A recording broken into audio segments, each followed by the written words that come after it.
สบายดีหมู่เพื่อนทุกคนทุกท่านทุกคนที่เคารพและนับถือมื้อนี้น้องสาวเพิ่นสิมาแชร์ไอเดียเจ๋งๆให้ทุกคนได้รู้จักกันเนาะสามารถเอาไปปรับนำใช้ได้เข้ากับชีวิตประจำวันถ้าไผเฮ็ดได้มันดีถ้าไผเฮ็ดบ่ได้ก็ดีคือกันเดี๋ยวเฮามารับฟังนำกันเนาะว่าสิมีหยังแหน่สบายดีน้องสาวน้องชื่อหยัง สบายดีซื้ออุดาไลเด้อเอิ้นอุก็ได้ โอเคเมื่อกี้ไอ้ได้ฟังเรื่องเขาเรียกว่าแนวความคิดเนาะ mindset สิ่งดีๆทางแนวคิดบวกๆว่าซะไอ้ได้ยินแล้วไอ้ก็เลยอยากมาถามน้องแล้วก็แชร์ให้หมู่ครูได้ฟังนํกันโดย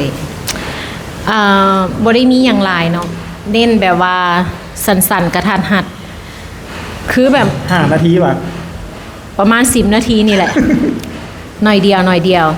คือแบบเรื่องที่จะมาแชร์เนาะกับทุกคนคือเรื่องที่ว่าจะเห็นให้เฮานะในการใช้ชีวิตประจำวันของสังคมทุกมื้อนี้หั่นแหละมันมีแนวล่อตาล่อใจหลายอย่างตัวนี้หันแม่นหัวข้อมันเลยหลักๆก็คือสิ่งเหล่านี้มันจะเฮ็ดให้เฮานี่ทุก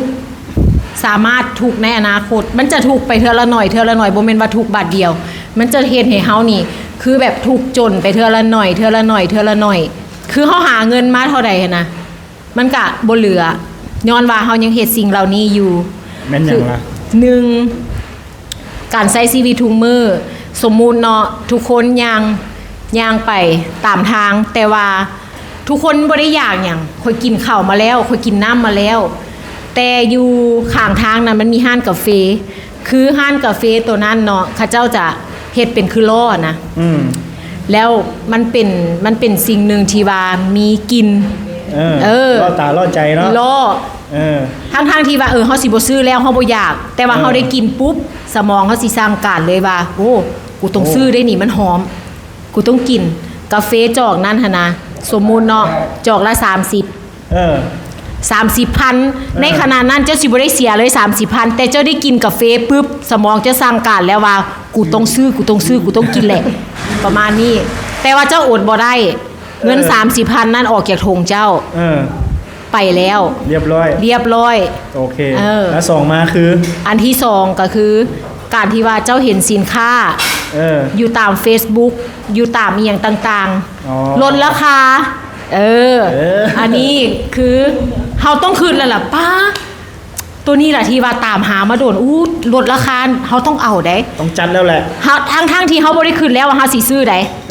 เฮาบ่ได้คืนก่อนหน้านี้ว่าเฮาต้องซื้อสินค้าตัวนี้เพราะว่ามันเป็นสินค้าที่ว่ามีหยังเขา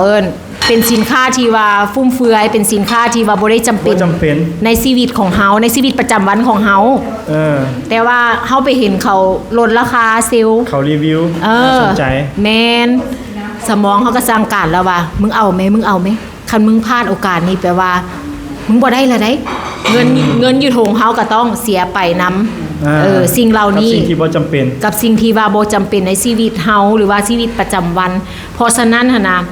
ทุกอย่างที่ว่าล่อตาล่อใจเฮาอยู่โดยที่ว่าเฮาบ่ได้ตั้งใจที่จะซื้อ